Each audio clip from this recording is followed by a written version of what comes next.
is the man in charge at Christchurch Vineyard Town, and of course he is an Anglican priest. Curlin and Stephen are coming up next with the news at 7.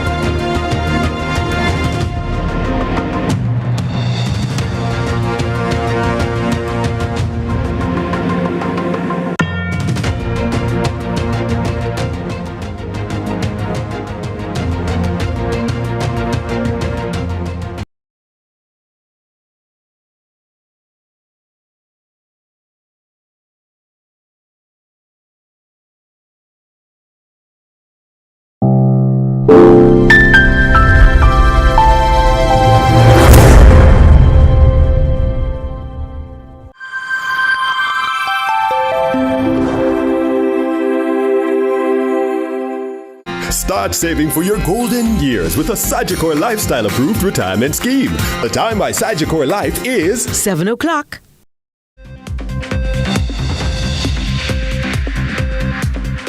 Tonight in CVM News at 7, female student shot at Ocho Rios High School. 4 dead, 1 injured in Westmoreland crash, and 10th Biennial Diaspora Conference gets underway in Montego Bay. Also this evening, beach access rallies across Jamaica. In the business report, entrepreneurs urged to explore investment in the diaspora. And in sports, Reggae Boys begin Copa Camp in the U.S.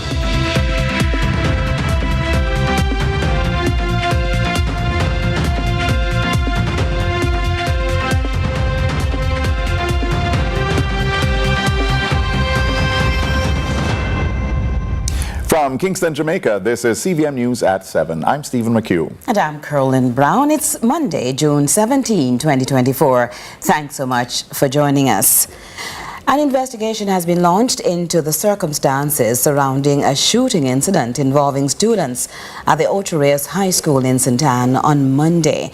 Now, CVM News understands the incident shortly after midday unfolded when a 14-year-old student allegedly brought a firearm onto the school grounds. Now, the teenager was reportedly in the social studies lab with others when the firearm was accidentally discharged, injuring a 12-year-old girl. Questions are now being asked about how the youngster obtained the firearm and how he managed to bring it onto the school unnoticed. Commanding officer of the parish for the parish, Senior Superintendent of Police SSP Dwight Powell, says the injured student is in serious but stable condition. Year-old female student. She was assisted to the St. Anne's Hospital by the grade coordinator, where she is being treated for a gunshot wound to her thigh. She is in serious but stable condition. Teachers were alerted and went to the classroom, where one grey and black knapsack was recovered from the floor containing one firearm. It is to be noted that the Ocho Rios High School is presently being monitored under the Safe School program. It is interesting to note that the principal and the entire faculty of the school have bought into the Safe School program. We are probing this shooting incident, and we are following lead as to how and by what means the student came in possession of the firearm. Also today, a taxi operator died following a 2-vehicle collision on Manchester Road in Mandeville. Information reaching CVM News is around 6:15. 38-year-old Dave Woodley was travelling from Knockpatrick towards Mandeville when he attempted to overtake a Honda Civic motor car. The police say it appears Woodley misjudged the time and space he had to overtake, and his Toyota Probox collided with the other vehicle. Both drivers reportedly lost control before the vehicles climbed an embankment and overturned. The drivers, who were the sole occupants, were taken to hospital, where Woodley died while undergoing treatment. Sadness looms over Westmoreland as families mourn multiple deaths from a tragic incident on Father's Day. As our reporter Trisha Gay Kelly tells us, the victims were all males. It's only mid-year and already 190 people have died on the nation's roads. The latest incident was recorded on Sunday in White House, Westmoreland, where 4 men died after being thrown from their motorcycles. The 2 drivers and their pillions fell to their death after the motorcycles crashed into a bus. It's reported the men were overtaking when they encountered difficulties. They overtook an orange 2024 Yaris motor car and collided in the front of a white Toyota IS, which was traveling in a westerly direction towards Sagamore. All 4 persons on the 2 motorbikes succumbed to their injuries. The police is currently investigating this accident. Along with the parish's increasing crime rate, the number of road incidents is also growing. Westmoreland now has the 2nd highest road fatality rate since the start of the year, with 14%, following closely behind St. Catherine with 18%. Vice Chairman at the National Road Safety Council, NRSC, Dr. Lucian Jones, has been an advocate for the implementation of cameras on the roads. He says the suggestion was once again made to the government about 3 weeks ago. That is something we are hoping that will be introduced very quickly, because you can't have a policeman in every corner, but you can have a camera in every corner. And if people are aware that they are being monitored by cameras at intersections and on the roads, then I think it will go a far way to get our people to stop speeding. The constant reminder to road users is to be careful and obey the road code. Dr. Jones believes it's time the Jamaican government takes a page out of other countries' books. In Argentina, the government was awarded for eradicating the maximum allowed alcohol level when driving. It's now at 0. In other countries, about 25% of those people, those drivers who are involved in crashes, have been found to be driving on the influence of alcohol. In Jamaica, it's about 1% or less. So something is wrong with the breathalyzer program here. We can do much better in terms of stopping people from driving on the influence of alcohol. We can do much better in terms of getting people to slow down. Along with this, he's calling for a promised public education campaign. The council is also working on implementing the International Road Assessment Program, IRAP, which will assess the nation's roads and thereafter improve them to meet the required standard. Trisha Gay Kelly, CVM News. Political antics may be reaching a peak as the main parties, the JLP and the PNP, trade verbal blows. In the latest round, a state minister challenged 2 veteran PNP members, accusing them of desperate attempts to spread misinformation. Here's Natalia Clark with that report. Bunting's comment regarding the Sparks program are unbecoming, disgraceful and false. That's JLP MP Juliet Cuthbert Flynn's reaction to opposition member Peter Bunting, saying the government's $40 billion Spark program is a mask for corruption. Me, a prophesy, says that Chinese company are getting a contract. Me, a prophesy, says that is the financing for the Labour Party in your coming election. The program will be going to international tender and is above board. What he's alluded to is how the PNP used to use the programs over the years for their political gain. The MP suggests that Bunting's stance may be influenced by concerns that continued improvements in Jamaica's road networks could lead to increased support for the Andrew Holness-led government. And I think he should be ashamed to speak about the state of the roads after the PNP promised us pothole-free by 2003. That was a hollow promise which was never fulfilled. And so I think Bunting's comment is another indicator of how the PNP are desperate. Ian Hales, the PNP's vice president, didn't escape her jabs. She pointed to a video in which he alleges 3 prisons are being built in Westmoreland, one on the grounds of the Landila Cultural Center. There are 2 police stations that will be built in Westmoreland, one in Frome and one in Little London. There will be no police station built on the cultural site in Westmoreland. There will be a divisional headquarters that will be built close to the cultural site. She explains that these facilities must be completed with holding areas for detainees and explains the move to build new police stations was a necessity. The government of Jamaica is intent on improving the conditions and morale of our police force by giving them the appropriate workspace. It is a disgraceful act that Ian Hales has sought to politicize efforts to improve the working conditions of the police and make deceitful and false allegations that 3 prisons are to be built in Westmoreland. She's urging Jamaicans to take note of what she says are the varying desperate attempts of the PNP to spread misinformation ahead of a general election. We should reject this kind of despicable type of politics. Natalia Clark, CVM News. Nearly a dozen guards hired to King Alarm Services Limited protested Monday, highlighting several employment concerns, including allegations of unfair deductions, curious wage hikes, and constant victimization. The workers say they've been given more duties with little to no protection and have met with pushback for seeking to become unionized. However, the firm's management is disputing several of the allegations, while urging the workers to meet on the matters. Nika Lewis reports. For these men, though small in numbers, theirs is a battle for the greater good of all their colleagues too scared to come forward, despite the litany of concerns. To be honest with you, a whole lot of King Alarm response persons, they will not come out because they are afraid. So the small number represents a whole lot because we are willing to speak up. We cannot do courier service and we are employed as response officers. It is not fair to us. We are not covered. The vehicles that they're asking us to do the courier service with, they are soft-bodied vehicles. So we need to get the proper treatment as employees. So we are here today to protest, do a peaceful protest, because we need some form of intervention. King Alarm, do not pay overtime. We are doing like 12 hours, 24 hours. They're supposed 36, 48. We are not being paid overtime. The men went on to say their management has long held a view that overtime is akin to lottery scamming and robbery.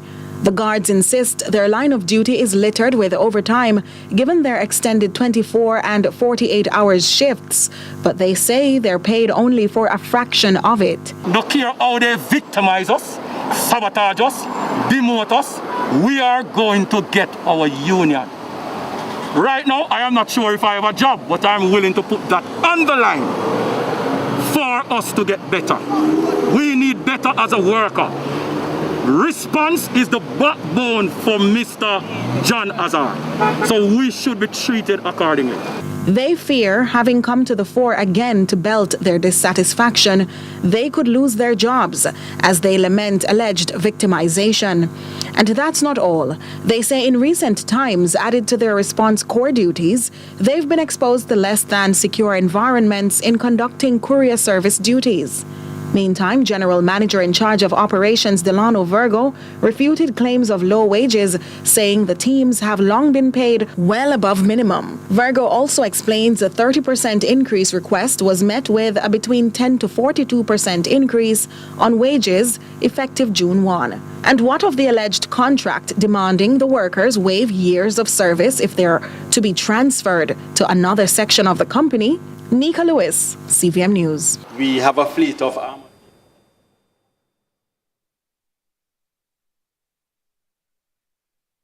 More to come on CVM News at 7 after this break.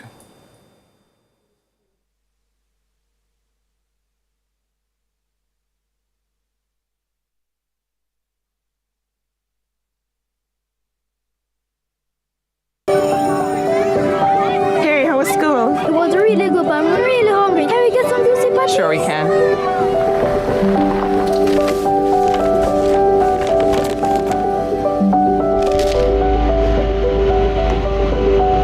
Never see a boil up patty like you.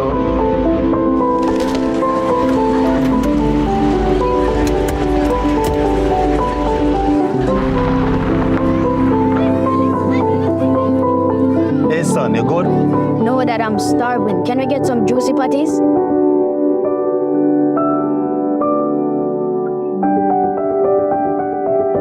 Celebrating over 40 years of everyday moments. Did you know that many of my schoolmates have an unhealthy diet, especially at school, and now 23% of them are overweight and or obese? And so one less sugary drink at my school may mean one friend less, or 2 or 3, at risk of cavities or diabetes. And if we're served less foods high in saturated fats, sugar and sodium, it may reduce our risk from obesity, heart disease and high blood pressure. The solution is simple, right? Act now. Let's get unhealthy foods and beverages out of our schools. A message from the Heart Foundation of Jamaica and partners.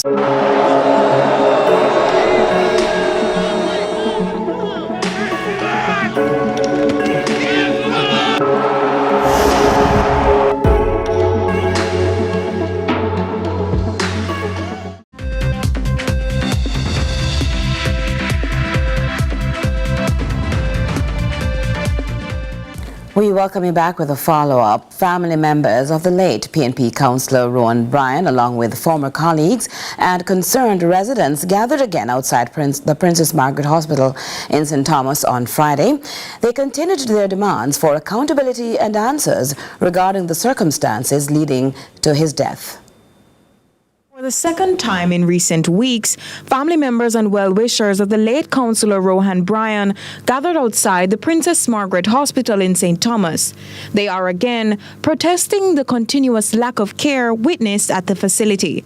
They carried placards and chanted demands for accountability following allegations of neglect that they believe led to Councillor Bryan's death.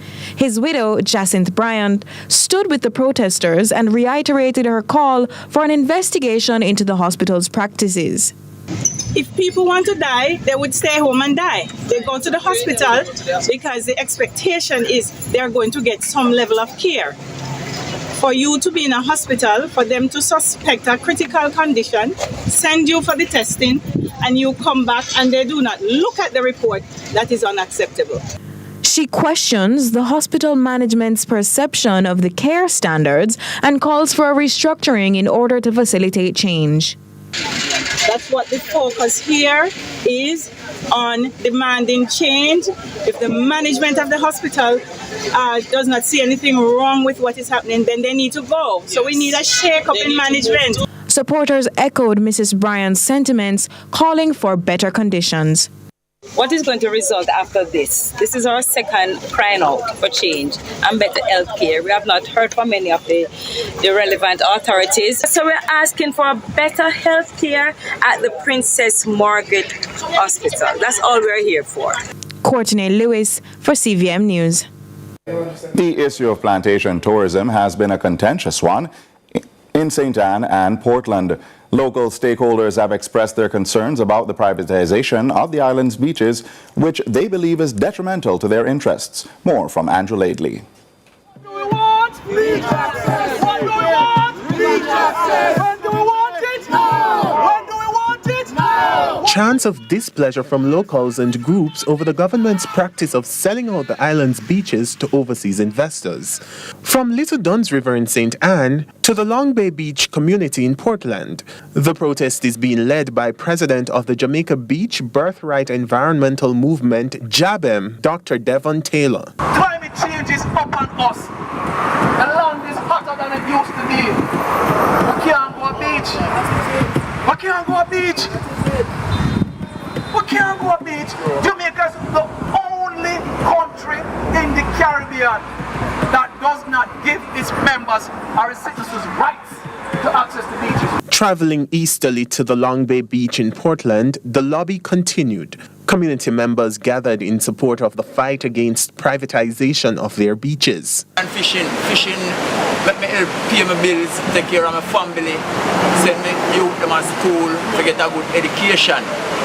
And even when we have a hard day, a stressful day, at the beach, release all that. I am 63 years. I am fishing on this beach from me about 20. The same beach here when I'm fight for. I will not give up. We are fight to the end because this beach was our mine. Someone from overseas come here now and trying to undermine our business. What we supposed to do when we go through all this to start our business to ensure that we can take care of ourselves and our family. Dr. Taylor says he's not against tourism development, but better conversations need to be had. Make we survive. Everybody wants to survive like a fish in the sea. Make we survive. We are Jamaican. Don't sell me out if you're not going to reach nowhere. All right, thank you. Dr. Taylor says he does not hope to add to the list of cases already in the court, but he will champion the cause if needed. Andrew Laidley for CVM News. Ben Hill says Jamaica is the best place for members of the diaspora to invest.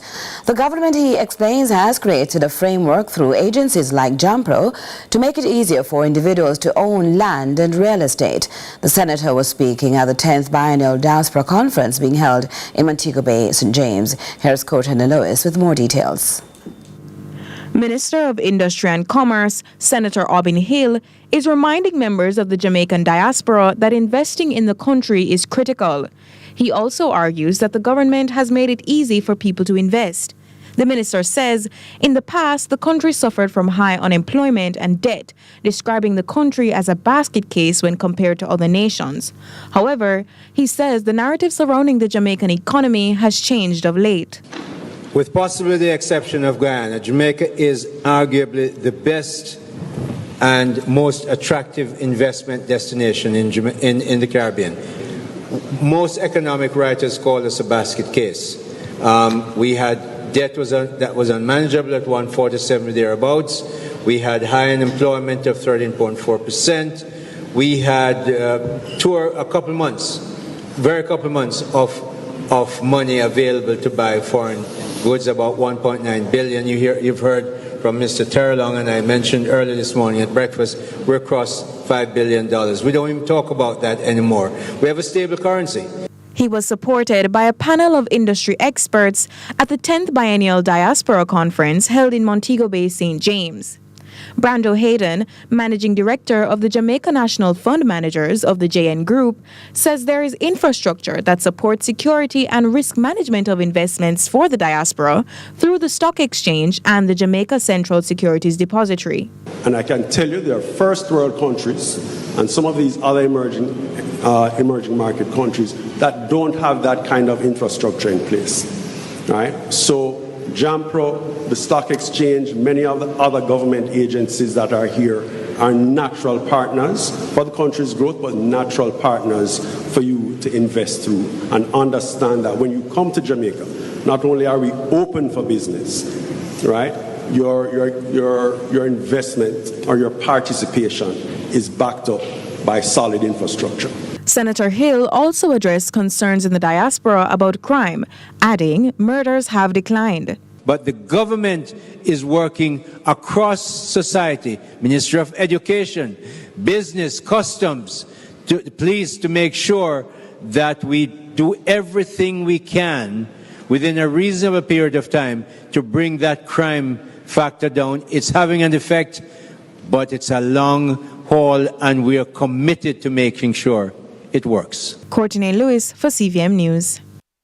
Do stay with us. We'll have our business segment right after this.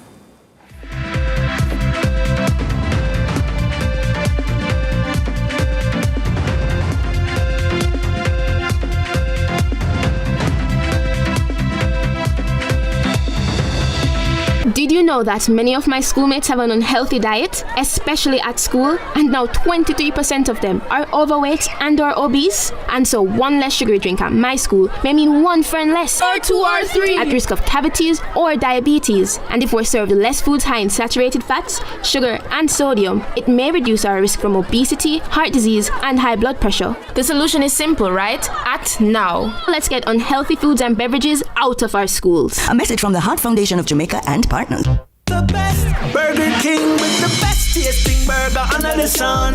You deserve the best. You are number one. Best. Flame grilling, juicy whopper, cause you deserve it. Yeah, next level, awesome. That's how we serve it. Mama menu done your way. Got to taste rules every day. Flame grilled goodness, you deserve it. Great taste, well done. More flavor, fresh fun. Burger King, best tasting burger under the sun.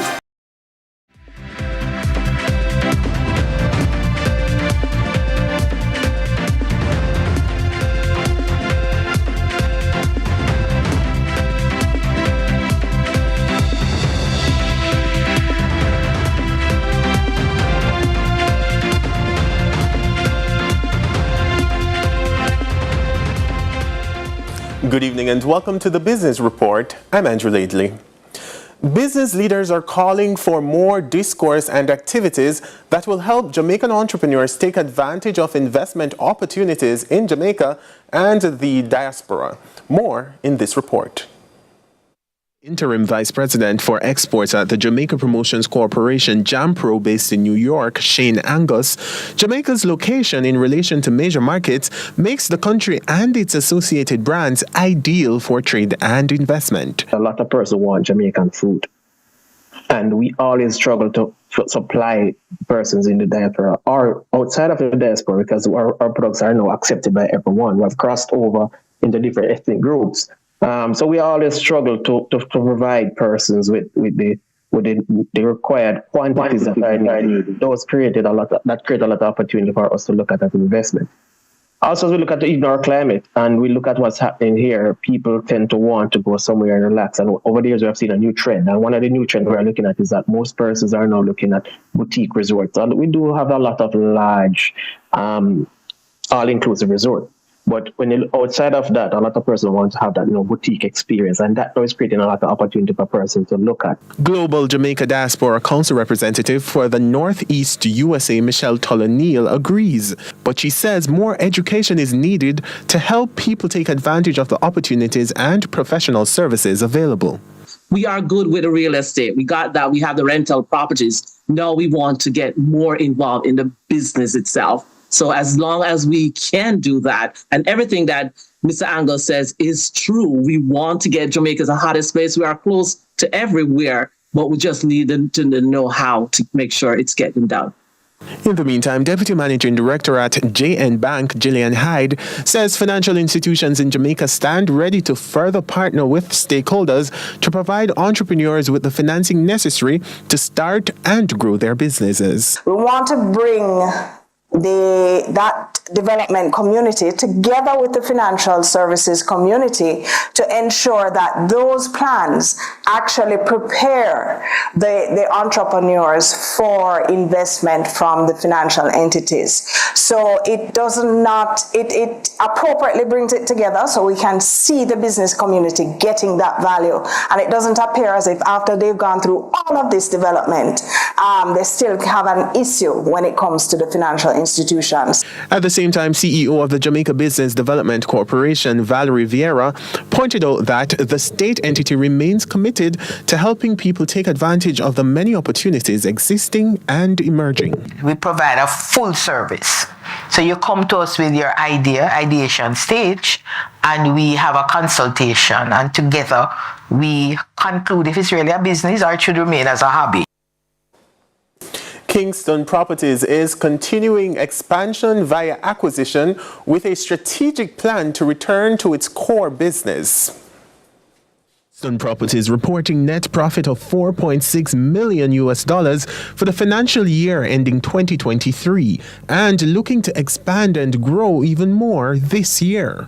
We're happy to report that we do have approval for the construction of 14 mini warehouse units at our property on Rousseau Road.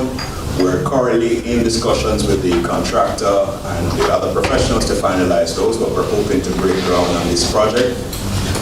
Fingers crossed by September of this year.